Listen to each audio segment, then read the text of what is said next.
দেখো অজানা ঘনমাত্রার এই সেল দ্রবণকে আমরা হাইড্রোজেন তড়িৎদ্বার তৈরি করেছিলাম, তার সাথে ক্যালোমেল তড়িৎদ্বার যুক্ত করেছিলাম। এই যে চিত্রে দেখো, এইটা সে অজানা ঘনমাত্রার এই সেল দ্রবণ, তার ভিতরে বিশেষ পদ্ধতিতে প্লাটিনাম দণ্ড প্রবেশ করিয়ে এটাকে হাইড্রোজেন তড়িৎদ্বারে রূপান্তর করা হয়েছে। সেই হাইড্রোজেন তড়িৎদ্বারকে আমরা একটি প্রমাণ ক্যালোমেল তড়িৎদ্বারের সাথে যুক্ত করে একটা পূর্ণাঙ্গ কোষ তৈরির মাধ্যমে গ্যালভানিক সেল সিস্টেমে নানেস্টের ইকুয়েশন ব্যবহার করে আমরা পিএইচ নির্ণয় করার পদ্ধতিটা গতদিন উপস্থাপন করেছিলাম। সেখানে ভুল আছে কোন জায়গায় একটু ঠিক করে নাও, আমি লিখে দিচ্ছি। ভুল আছে দেখবা, এই যে এখানে দেখো ভুল আছে,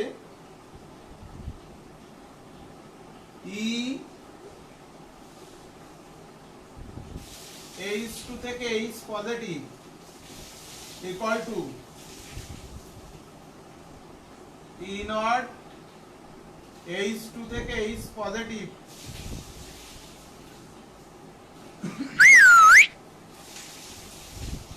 এরা মাইনাস দিয়ে করেছে, আমি মাইনাস দিয়ে করিনি কিন্তু।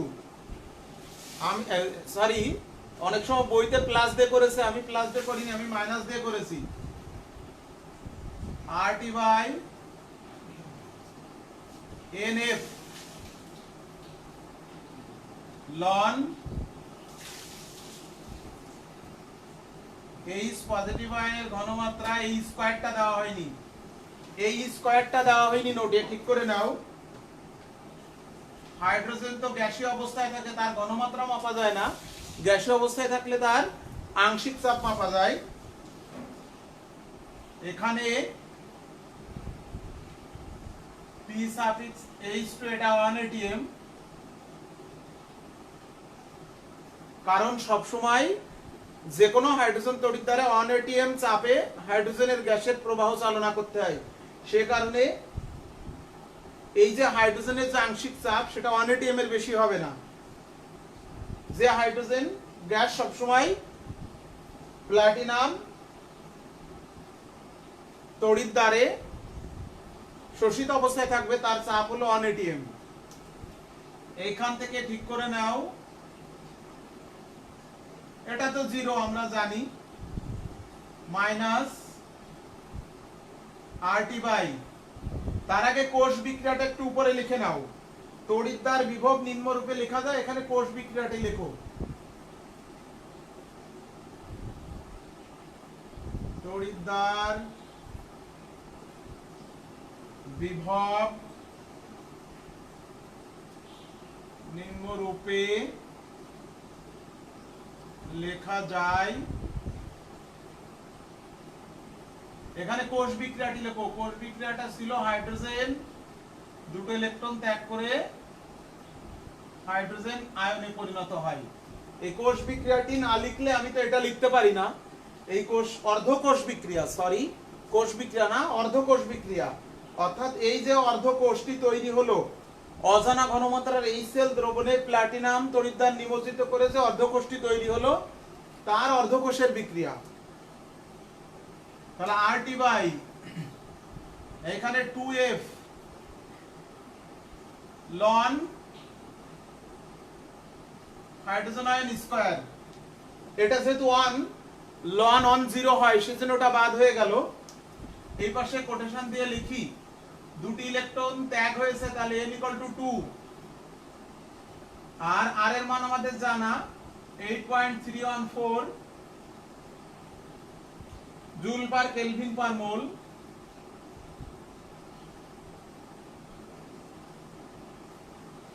আর T হলো কক্ষ তাপমাত্রায় 25 ডিগ্রি সেন্টিগ্রেড 298 কেলভিন,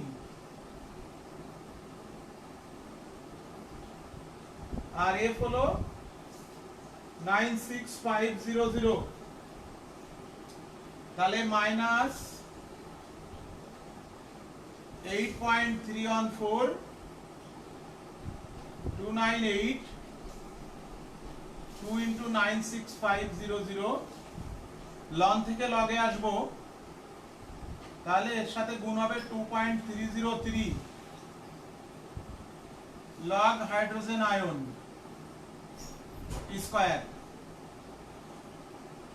এবার লগ এবার হবে 8.314,298,2.303 বাই 2 into 96500। এই মাইনাসটা এখানে নিয়ে যাও।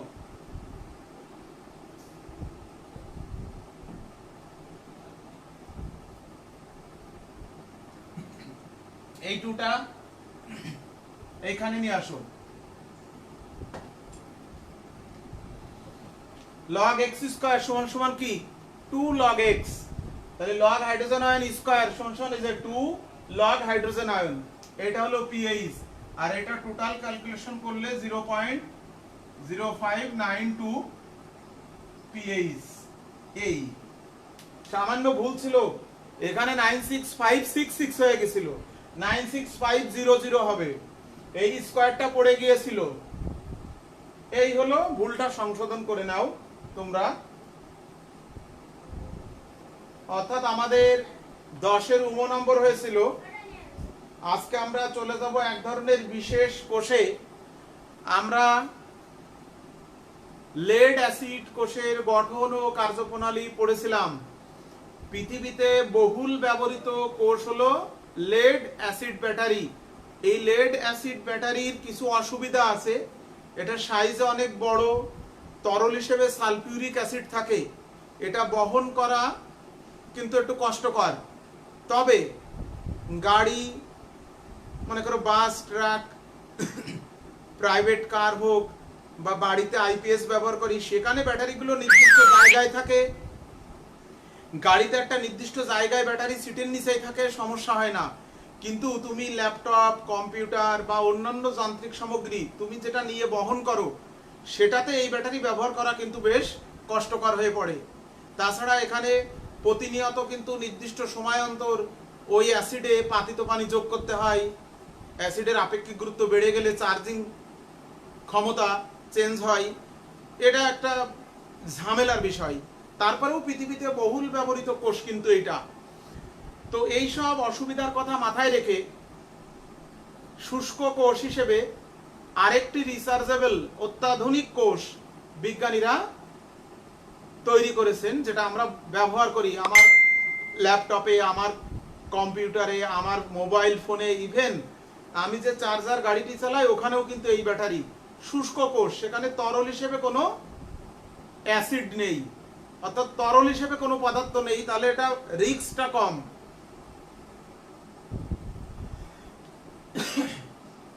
এইরকম একটি ব্যাটারির গঠন এবং কার্যপ্রণালী আমরা আলোচনা করব।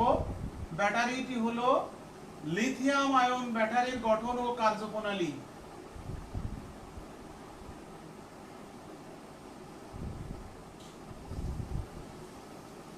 লিথিয়াম আয়ন ব্যাটারির গঠন ও কার্যপ্রণালী।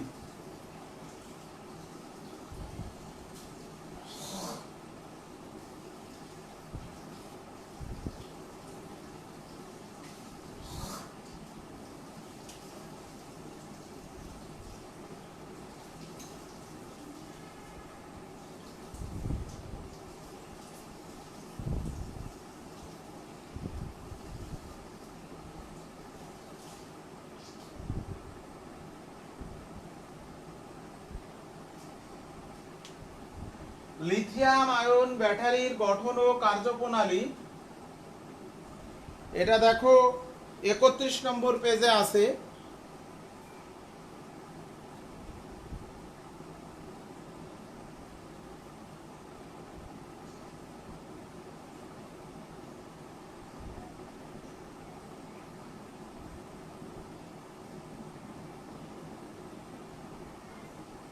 এক মিনিট একটু ওয়েট করো।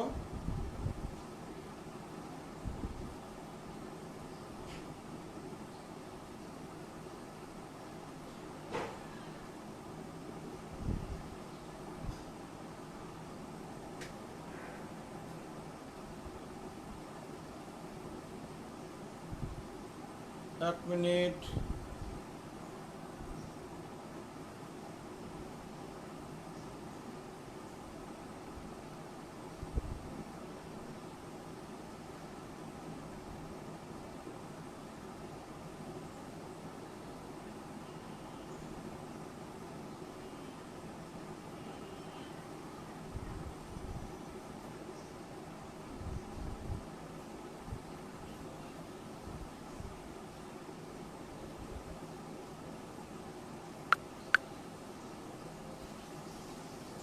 একটা মেসেজ এসেছিল, এই কারণে একটু ঘোলা হয়ে গেছে। ওকে, 11 নম্বর টপিকসের ক নম্বরে রিচার্জেবল লিথিয়াম ব্যাটারির গঠন ও কার্যপ্রণালী বর্ণনা করো। লিথিয়াম আয়ন ব্যাটারি আমরা ব্যবহার করি যেখানে গ্যালভানিক সেলের দুটি অর্ধকোষে দুটি আয়নের দ্রবণ থাকে, ধাতব দণ্ড নিমজ্জিত থাকে, মাঝখানে অর্ধবেদ পর্দা থাকে অথবা আলাদা পাত্রে থাকে লবণ সেতু থাকে। তাহলে ডান পাশের অর্ধকোষে আরেকটি আয়নের দ্রবণ, তার ভিতরে দণ্ড নিমজ্জিত থাকে। কিন্তু লিথিয়াম আয়ন ব্যাটারি এটা শুষ্ক কোষ, এখানে কোনো দ্রবণ কিন্তু থাকে না। তাহলে লিথিয়াম আয়ন ব্যাটারির গঠন কার্যপ্রণালী আলোচনা করার আগে একটু বুঝতে হবে যে গ্যালভানিক সেলের কার্যপ্রণালীটা কেমন। অর্থাৎ অ্যানোড ক্ষয়ে যায়, অ্যানোডে জারণ প্রক্রিয়ায়, আর ক্যাথোড কি সঞ্চিত হয় বা পুরু হয়। অ্যানোড ক্ষয়প্রাপ্ত হয়, ক্যাথোড পুরু হয়, ধাতু সেখানে সঞ্চিত হয়। পরবর্তীতে যখন আমরা আবার রিচার্জ করি তখন অ্যানোড আবার পূর্বের অবস্থায় ফিরে আসে, ক্যাথোডে দণ্ড থেকে আয়ন আবার দ্রবণে এসে দ্রবণ পূর্বের অবস্থায় ফিরে আসে। তাহলে গ্যালভানিক সেলে চার্জিং এবং ডিসচার্জিং প্রক্রিয়ায় অ্যানোড ক্ষয়প্রাপ্ত হয় ডিসচার্জিং প্রক্রিয়ায়, আর ক্যাথোড ক্ষয়প্রাপ্ত হয় যখন আমরা চার্জ করি রিচার্জিং প্রক্রিয়ায়। কিন্তু লিথিয়াম আয়ন ব্যাটারিতে এরকম অ্যানোড ক্ষয়প্রাপ্ত বা ক্যাথোড ক্ষয়প্রাপ্ত হবে না। এখানে চার্জিং এবং ডিসচার্জিং প্রক্রিয়া গ্যালভানিক সেলের মতো নয়। এটা একটা বিশেষ পদ্ধতিতে ক্যাথোড থেকে আয়ন যদি অ্যানোডেও আসে তো ক্যাথোডের কোনো স্ট্রাকচারের গঠনগত পরিবর্তন সাধিত হয় না। আবার অ্যানোডে ক্যাথোড থেকে আয়ন যদি এসে সেখানে আবদ্ধ হয় তাহলে অ্যানোডেরও গঠন কাঠামোর তেমন কোনো পরিবর্তন হয় না। তাহলে এখন আমরা লিথিয়াম আয়ন ব্যাটারির গঠন ও কার্যপ্রণালীতে যাই। সেখানে অ্যানোড হিসেবে ব্যবহৃত হয় গ্রাফাইট দণ্ড, আর ক্যাথোড হিসেবে ব্যবহৃত হয় lithium cobalt oxide.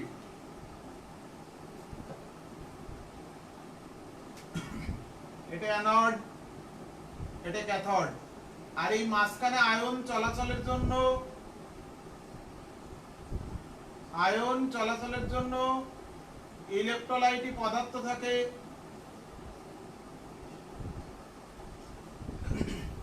Ion transfer হতে পারে সেরকম মাধ্যম এখানে থাকে। এইবার আমরা যখন কোনো শুষ্ক কোষ বাজার থেকে কিনি, দোকানদার কিন্তু তোমাকে বলে দেয় যে ভাই এটা বাড়ি নিয়ে গিয়ে 6 ঘন্টা আগে চার্জ দেবেন, তারপরে ব্যবহার করবেন। তো আগে আমরা চার্জিং সিস্টেমটা বুঝি। এই লিথিয়াম আয়ন ব্যাটারির চার্জিং সিস্টেম, বাড়ি এসে আমরা একে চার্জ দেওয়ার জন্য বাহ্যিক তড়িৎ উৎসের সাথে যুক্ত করলাম।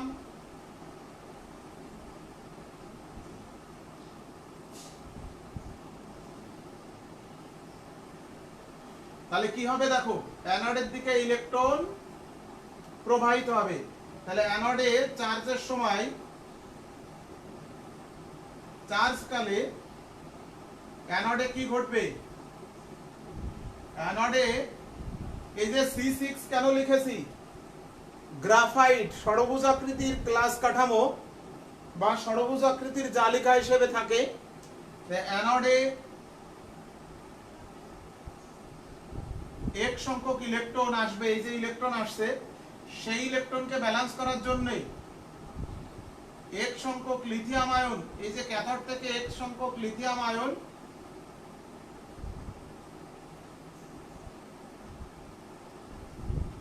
চার্জ কালে এখানে ট্রান্সফার হচ্ছে। তাহলে গ্রাফাইট দ্বন্দ্বের ক্লাস কাঠামোতে লিথিয়াম আয়ন এসে চার্জিং প্রক্রিয়ার সময় লিথিয়াম আয়ন এসে এই গ্রাফাইট দণ্ড, অর্থাৎ চিত্র দেখলে বুঝবে, চিত্রটা একটু দেখো, 32 নম্বর পৃষ্ঠায় দেখো চিত্র। এই যে ষড়ভুজ আকৃতির ক্লাস কাঠামো, এই যে আমি, এটা আছে গ্রাফাইটের ক্লাস কাঠামো অ্যানোড, আর এটা হচ্ছে ক্যাথোড লিথিয়াম কোবাল্ট অক্সাইডের, লিথিয়াম কোবাল্ট অক্সাইডের।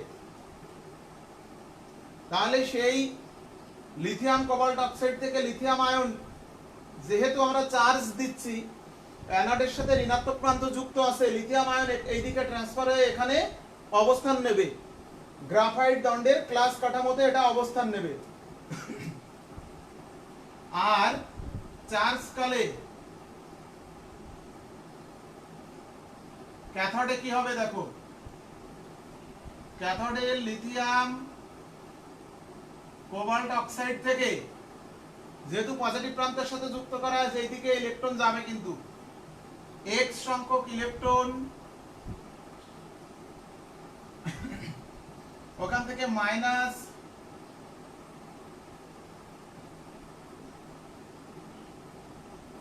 x সংখ্যক লিথিয়াম আয়ন বেরিয়ে ক্লাস কাঠামোতে এখন x সংখ্যক লিথিয়াম আয়ন কম থাকবে। অর্থাৎ আমরা ধরে নিলাম লিথিয়াম আয়ন একক সংখ্যায় আছে, তাহলে এখন লিথিয়াম আয়ন এক সংখ্যক বেরিয়ে গেলে এই ক্লাস কাঠামোতে লিথিয়াম আয়ন আছে Li1 - x, Li1 - x। তাহলে এইটা চার্জ কালে অ্যানোডের প্রক্রিয়া, এটা চার্জ কালে ক্যাথোডের প্রক্রিয়া। যখনই চার্জ কমপ্লিট হয়ে যাবে, ফুল চার্জ হয়ে যাবে, তখন আমরা এই তড়িৎ উৎসটি এখান থেকে সরিয়ে নেব, সরিয়ে নিয়ে আমরা এখানে একটি বাল্ব যুক্ত করে দেব।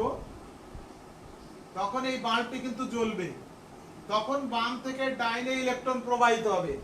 তখন ডিসচার্জ কালে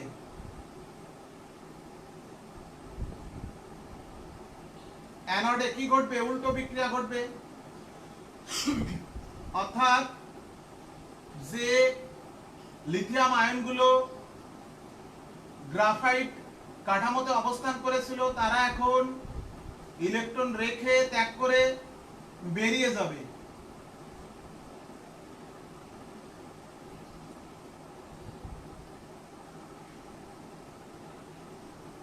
অর্থাৎ আবার গ্রাফাইট দণ্ড পূর্বের অবস্থায় ফিরে আসবে। ডিসচার্জ কালে ক্যাথোডে কি হবে,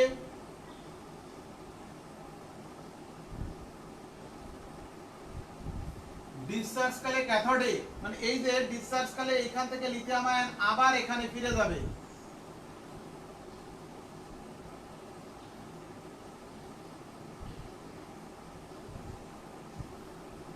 গিয়ে ক্যাথোড আবার পূর্বের অবস্থায় ফিরে যাবে। Li1 - x CO O2 plus electron বাম থেকে ডাইনে আসবে, তখন ক্যাথোডে ইলেকট্রন যাবে, এই বাল্বটি জ্বলবে, ক্যাথোডে ইলেকট্রন গিয়ে আবার সেই লিথিয়াম আয়নকে ব্যালেন্স করবে।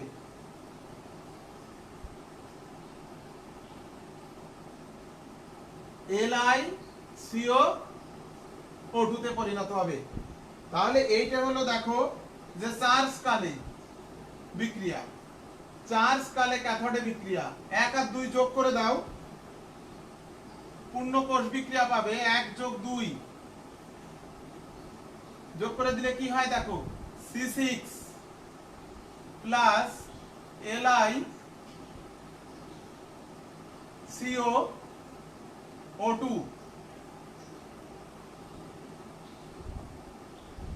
ডিসচার্জ কালে, সরি চার্জ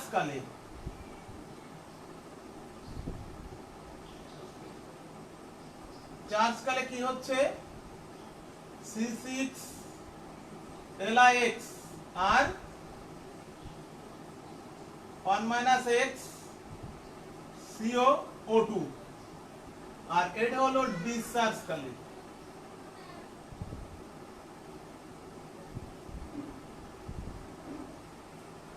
তাহলে এই হলো লিথিয়াম আয়নের গঠন এবং কার্যপ্রণালীর ব্যাখ্যা।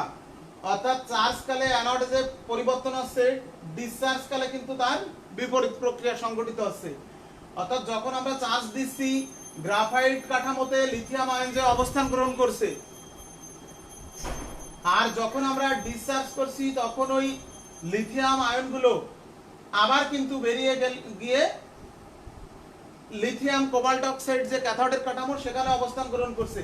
তাহলে এখানে দেখো যখন চার্জ দিচ্ছি লিথিয়াম আয়ন এখানে এসছে, আর যখনই আমরা ব্যবহার করছি আবারও ওখানে যাচ্ছে, বাম থেকে ডাইনে ইলেকট্রন যাচ্ছে। যখন চার্জ দিচ্ছিলাম তখন অ্যানোডে ইলেকট্রনের প্রবাহ বাইরে থেকে দিচ্ছিলাম, তখন অ্যানোডে লিথিয়াম আয়ন এসে ওই ইলেকট্রনকে ব্যালেন্স করে অবস্থান গ্রহণ করছিল। যখন আবার এটাকে ব্যবহার করব তখন বাম থেকে ইলেকট্রন ডাইনে যাবে আর লিথিয়াম আয়নগুলো ক্যাথোডে যেয়ে অবস্থান গ্রহণ করবে। তাহলে এটা হলো লিথিয়াম কোবাল্ট অক্সাইডের গঠন এবং কার্যপ্রণালী।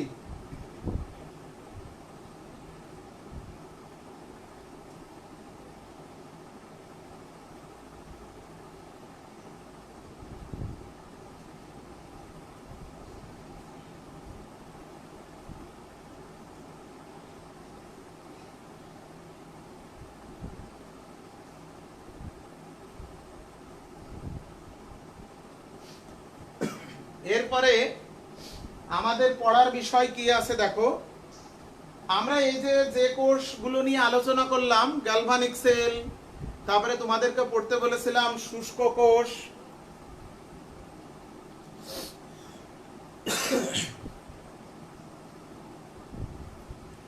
তোমাদেরকে পড়তে বলেছিলাম শুষ্ক কোষ, অর্থাৎ যে কোষটি আমরা একবারই ব্যবহার করি, একমুখী কোষ।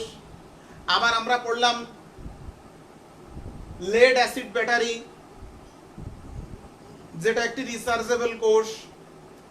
আবার আমরা একটি শুষ্ক কোষের গঠন ও কার্যপ্রণালী দেখলাম, যেটা হলো লিথিয়াম আয়ন ব্যাটারি। তো এই সব ধরনের তড়িৎ উৎস যেটা আমরা বিদ্যুৎ যখন থাকে না তখন ব্যবহার করি, অথবা আমরা রাস্তায় ইজি বাইকগুলো চলে, এটা রাত্রে চার্জ দেয়, সারাদিন তারা কিন্তু চালায়। তাহলে এই সব ধরনের কোষকে কিন্তু রিসার্চ করার জন্য তোমার বাহ্যিক একটি তড়িৎ উৎসের প্রয়োজন হয়। বাহ্যিক তড়িৎ উৎস না থাকলে কিন্তু এই কোষগুলো তুমি একবার ব্যবহার করে পরে আবার কি ব্যবহার করার উপযোগী করতে পারবে না।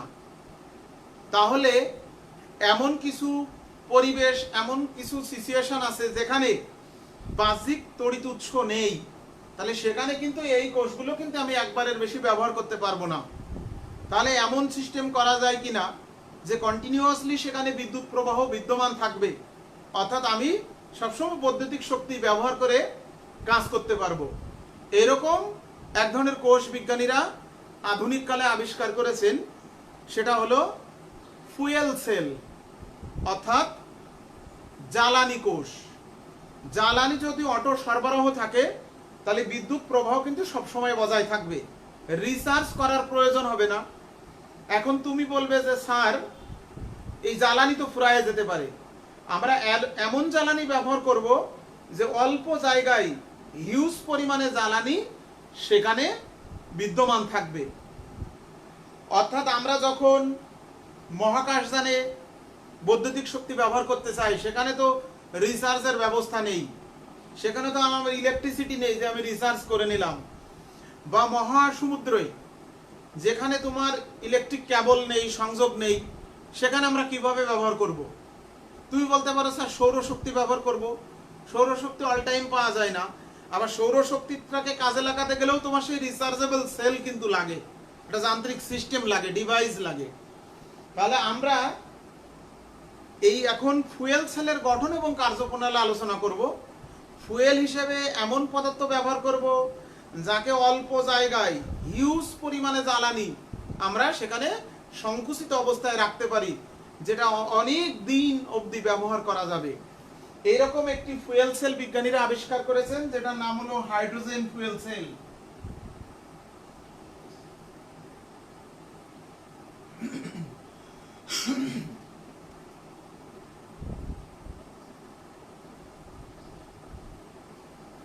হাইড্রোজেন ফুয়েল সেলের গঠন ও কার্যপ্রণালী।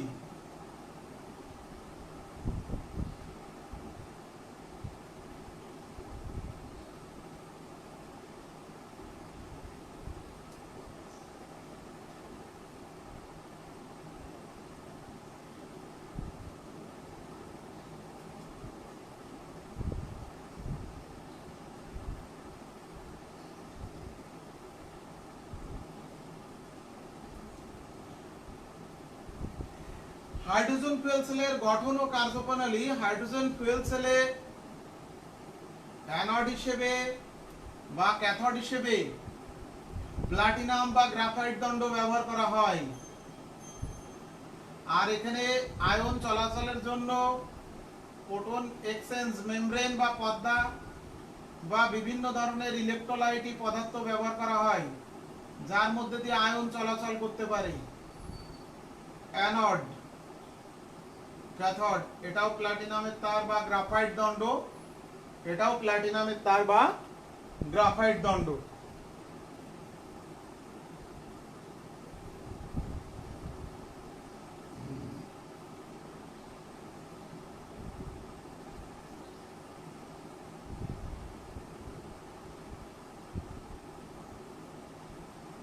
একটু ওয়েট করো, আমি একটু দেখে নিই কি অবস্থা।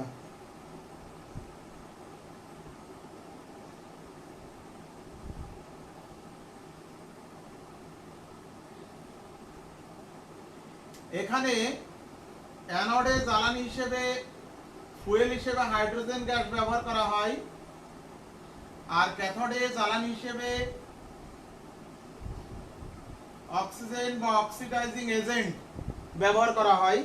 তো যদি আমরা এবার বাহ্যিক বর্তনী পূর্ণ করি,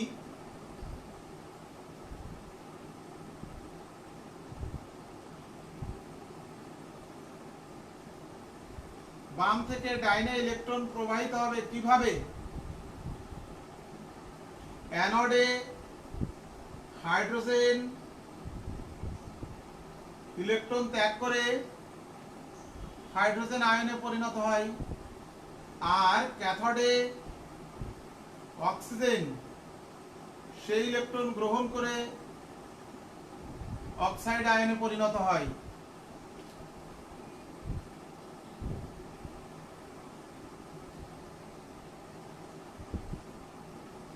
ব্যালেন্স করি এখানে।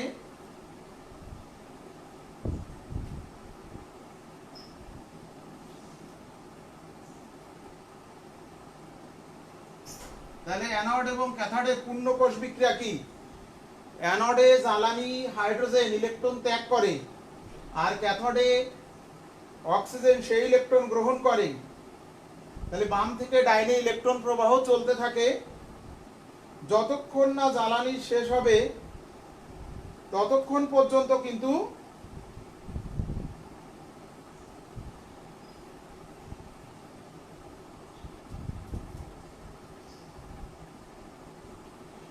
যতক্ষণ না জ্বালানি শেষ হবে ততক্ষণ পর্যন্ত কিন্তু এই ইলেকট্রন প্রবাহ চলতে থাকবে। সার্বিক বিক্রিয়া হাইড্রোজেন যোগ অক্সিজেন পানি উৎপন্ন করে। দেখো এটা পরিবেশ বান্ধব যে প্রোডাক্ট উৎপন্ন হয় সেটা কিন্তু পানি, নিরপেক্ষ পানি। যদি আমরা এই পানিকে ভেঙে কখনো এমন যান্ত্রিক সিস্টেম বা এমন ডিভাইস তৈরি করা যায়, এমন ডায়াগ্রাম তৈরি করা যায় যাতে পানি আবার অক্সিজেন এবং হাইড্রোজেনে যদি ফিরে আসে, তাহলে কিন্তু এই ফুয়েল সেলটি কিন্তু অটো তড়িৎ সাপ্লাই দেবে, অর্থাৎ বাম থেকে ডাইনে অটো ইলেকট্রন প্রবাহিত হবে। হাইড্রোজেন খুব অল্প জায়গায় প্রচুর পরিমাণে, হিউজ পরিমাণে হাইড্রোজেন কিন্তু একটা সিলিন্ডারে নিয়ে যাওয়া যায়। এই হাইড্রোজেন উচ্চ চাপে তরলে পরিণত করে অল্প জায়গায় অনেক হাইড্রোজেন নেওয়া যায়, অক্সিজেনও তাই। এই ধরনের কোষকে আমরা বলি ফুয়েল সেল বা জ্বালানি কোষ। এইটারই নাম হলো হাইড্রোজেন ফুয়েল সেল। এটা তার গঠন এবং কার্যপ্রণালী। এখন এই হাইড্রোজেন ফুয়েল সেলের আরো অনেকগুলো শ্রেণী বিভাগ আছে, যেখানে জ্বালানি হিসেবে হাইড্রোজেন বাদে অন্য জ্বালানিও ব্যবহার করা যেতে পারে, তবে ক্যাথোডে সবসময় অক্সিজেনই ব্যবহার করা হবে। আর এই যে আয়ন চলাচলের জন্য যে মাধ্যম, এই মাধ্যমের নাম অনুসারে সেই ফুয়েল সেলগুলোর নাম হয়। যেমন এখানে জ্বালানি এখানে ইলেকট্রোলাইট হিসেবে যদি সোডিয়াম হাইড্রোক্সাইড ব্যবহার করা হয়, তাহলে তখন এই কোষটির নাম হবে অ্যালকালি ফুয়েল সেল।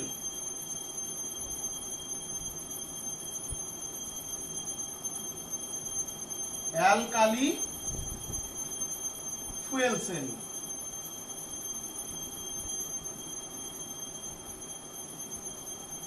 তিন,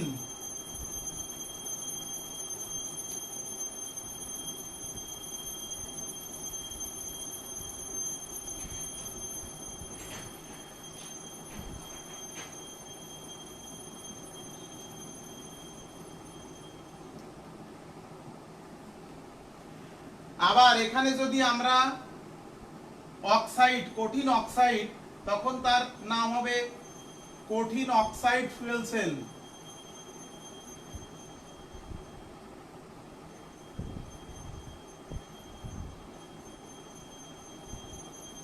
যদি আমরা এখানে কার্বনেট ব্যবহার করি তখন নাম হবে কার্বনেট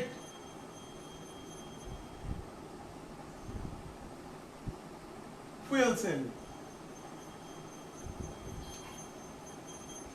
আরো এক ধরনের ফুয়েল সেল আছে। মোট 5 ধরনের ফুয়েল সেলের গঠন কার্যপ্রণালী দেখবা এখানে আলোচনা করা আছে।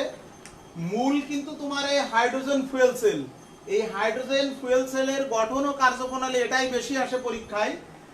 আর এই যে বাকি যে 5 ধরনের বললাম এটা জানার জন্য পড়তে পারো। মূল গঠন হলো হাইড্রোজেন ফুয়েল সেলের, এটা পরীক্ষায় আসে। তাহলে হাইড্রোজেন ফুয়েল সেলের গঠন এবং কার্যপ্রণালী আলোচনা করো। সেটাতে আমরা দেখালাম যে অ্যানোডে প্লাটিনাম দণ্ড বা গ্রাফাইট দণ্ড, ক্যাথোডে প্লাটিনাম দণ্ড বা গ্রাফাইট দণ্ড হচ্ছে তড়িৎদ্বার হিসেবে কাজ করে। অ্যানোডে আমরা জ্বালানি হিসেবে হাইড্রোজেন ফুয়েল ব্যবহার করি, ক্যাথোডে আমরা জ্বালানি হিসেবে অক্সিজেন বা অক্সিডাইজিং এজেন্ট ব্যবহার করি। অ্যানোডে হাইড্রোজেন ইলেকট্রন ত্যাগ করে, এই সেই ইলেকট্রন বাম থেকে ডাইনে ক্যাথোডে আসে, ক্যাথোডে অক্সিজেন সেই ইলেকট্রন গ্রহণ করে অক্সাইড আয়নে পরিণত হয়। সার্বিক কোষ বিক্রিয়া, হাইড্রোজেন এবং অক্সিজেন বিক্রিয়া করে পানিতে পরিণত হয় এবং বাম থেকে ডাইনে ইলেকট্রন প্রবাহ সবসময় চলতে থাকে। এরপরে দেখো বিভিন্ন ধরনের ফুয়েল সেলের গঠন ও কার্যপ্রণালী 35 নম্বর পৃষ্ঠায় আছে। এই যে 35 নম্বর পৃষ্ঠায় বিভিন্ন ধরনের সেলের গঠন ও কার্যপ্রণালী, এটা সব বইতে নাও থাকতে পারে, কিন্তু তোমার জানার জন্য এটা পড়া দরকার। এখান থেকে এমসিকিউ কোশ্চেন আসে অনেক সময়। এটা যদি তুমি না পড়ো তাহলে এমসিকিউ কোশ্চেনটা কিন্তু তুমি মিস করবে। অর্থাৎ এর পুরো প্রক্রিয়াটা ব্যাখ্যা কখনো আসে না, ভিতর থেকে ছোট ছোট এমসিকিউ কোশ্চেন হয়। এরপরে দেখো অ্যালকালি ফুয়েল সেল, তার মানে এখানে হাইড্রোক্সিল, এই হাইড্রোক্সিল আয়ন মূলত এই মাধ্যম হিসেবে কাজ করে। হাইড্রোক্সিল মূলক বিশিষ্ট যৌগকে আমরা অ্যালকালি বলি। তাহলে সেই অ্যালকালি ফুয়েল সেলের, এই অ্যালকালি ফুয়েল সেলের গঠন কার্যপ্রণালী দেখো হাইড্রোজেন ফুয়েল সেলের মতোই, শুধু পার্থক্যটা কোথায় হবে একটু দেখো। এই যখন আয়ন চলাচলের মাধ্যম হিসেবে অ্যালকালি থাকবে তখন অ্যানোডে কি হবে? অ্যানোডে হাইড্রোজেনই ইলেকট্রন ত্যাগ করবে, কিন্তু হাইড্রোক্সিল মূলকের উপস্থিতিতে সেই ইলেকট্রন ত্যাগ করে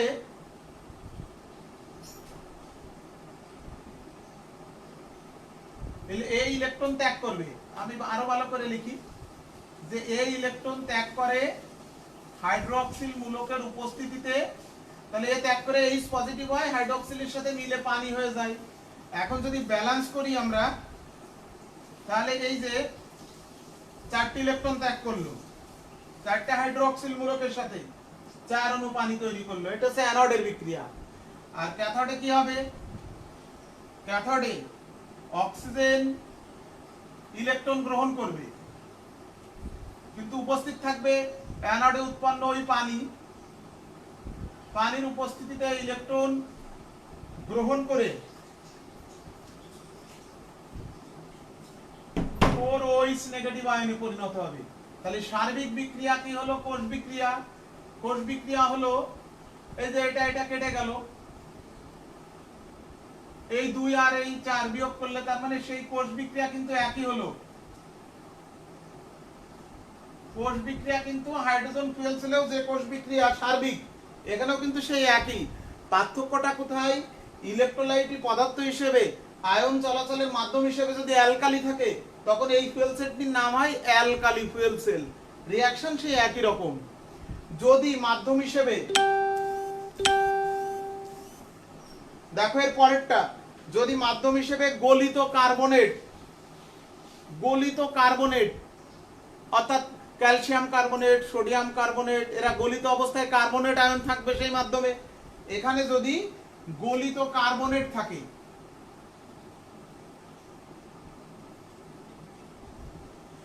তাহলে এখানে আমরা বলবো মন্টেল কার্বনেট ফুয়েল সেল, সংক্ষেপে বলা হয় এমসিএফসি। এমসিএফসি দেখো এখানে বলা আছে, এই সংক্ষিপ্ত নামগুলো এমসিকিউতে আসে, এমসিএফসি। তাহলে এই যখন এইটা কার্বনেট হিসেবে থাকবে তখন এর বিক্রিয়া দেখো, অ্যানোড কি বিক্রিয়া হবে অ্যানোডে? অ্যানোডে কিন্তু সেই হাইড্রোজেনই ইলেকট্রন ত্যাগ করবে, কিন্তু কার্বনেটের উপস্থিতিতে পানি আর কার্বন ডাই অক্সাইড হয়ে যাবে। ক্যাথোডে সে অক্সিজেনই ইলেকট্রন গ্রহণ করবে,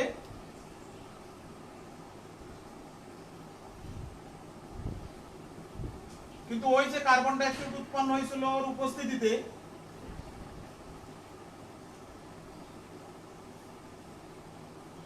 এই, তাহলে সার্বিক কোষ বিক্রিয়া কি? সার্বিক কোষ বিক্রিয়া কিন্তু সেই হাইড্রোজেন কেটে যাচ্ছে, হাইড্রোজেন যোগ হাফ অক্সিজেন হয়ে গেল পানি। সেই সার্বিক কোষ বিক্রিয়া কিন্তু একই, অ্যানোডে হাইড্রোজেন ইলেকট্রন ত্যাগ করে, ক্যাথোডে অক্সিজেন ইলেকট্রন গ্রহণ করে। ইলেকট্রোলাইটিক পদার্থ ভিন্নতার কারণে কোষের নামগুলো ভিন্ন হয়েছে। আগেরটা হয়েছিল অ্যালকালি ফুয়েল সেল, এটা হলো কি গলিত কার্বনেট ফুয়েল সেল, কিন্তু কৌশল কিন্তু একই রকম। তাহলে আমি দুটো আলাদা দেখালাম, হাইড্রোজেন ফুয়েল সেল বাদে আরো দুটো আলাদা দেখালাম, তোমরা পড়ে নেবে। এইরকম আরো কিছু ফুয়েল সেল আছে যেখানে জ্বালানি হিসেবে এই হাইড্রোজেনের পরিবর্তে জ্বালানি হিসেবে মিথানল ব্যবহার করা যেতে পারে। এই হাইড্রোজেনের পরিবর্তে আমরা মিথানল যদি ব্যবহার করি জ্বালানি হিসেবে, সেটাকে আমরা বলবো, সেটার নাম হবে কি দেখো, প্রত্যক্ষ মিথানল জ্বালানি কোষ। প্রত্যক্ষ মিথানল জ্বালানি কোষ, প্রত্যক্ষ মিথানল জ্বালানি কোষ, এটা দেখি আমরা শেষ করছি। তাহলে প্রত্যক্ষ মিথানল জ্বালানি কোষ, সেখানে অ্যানোডে কি বিক্রিয়া হবে দেখো, এইটাই অ্যানোডে হবে মিথানল ইলেকট্রন ত্যাগ করবে, করে পানির উপস্থিতিতে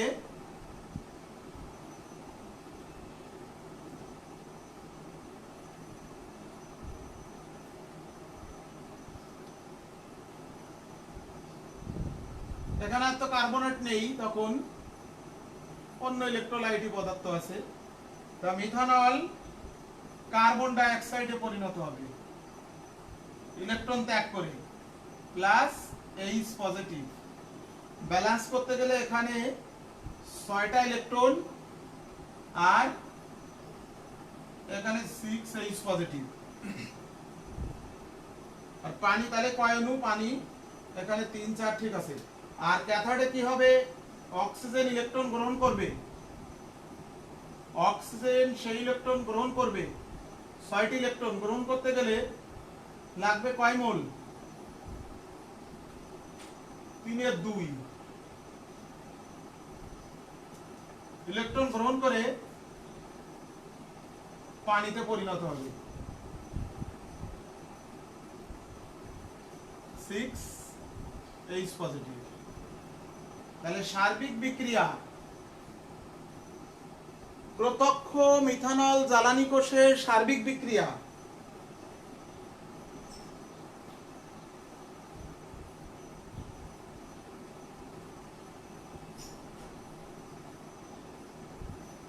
পানি পানি কেটে যাবে, পানির ব্যালেন্স হয়েছে আমাদের, হ্যাঁ এখনো কেটে যাবে, তাহলে 2 অণু পানি প্লাস কার্বন ডাই অক্সাইড, এই ঠিক আছে, কার্বন ডাই অক্সাইড প্লাস 2 অণু পানি। তাহলে এটা হলো প্রত্যক্ষ মিথানল জ্বালানি কোষ, প্রত্যক্ষ মিথানল জ্বালানি কোষ অনেক সময় সংক্ষেপে আসে, অনেক সময় সংক্ষেপে আসে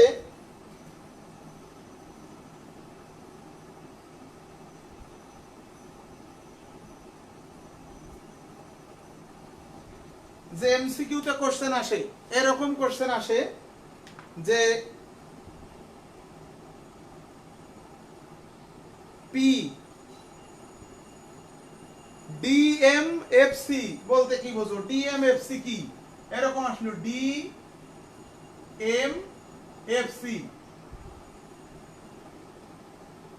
ডাইরেক্ট মিথানল ফুয়েল সেল। তারপরে আগে একটা বললাম কি, যে এরকম নাম আসে তখন তুমি কিভাবে বুঝবা, এম সিএফসি মন্টেন গলিত মন্টেন কার্বনেট ফুয়েল সেল। তার আগে একটা কি, অ্যালকালি ফুয়েল সেল এসিএফসি, এরকম কিন্তু আসবে। কি লিখলে, এমসিএফসি পুরো নাম কি কি বললাম, মন্টেল কার্বনেট ফুয়েল সেল। এখানে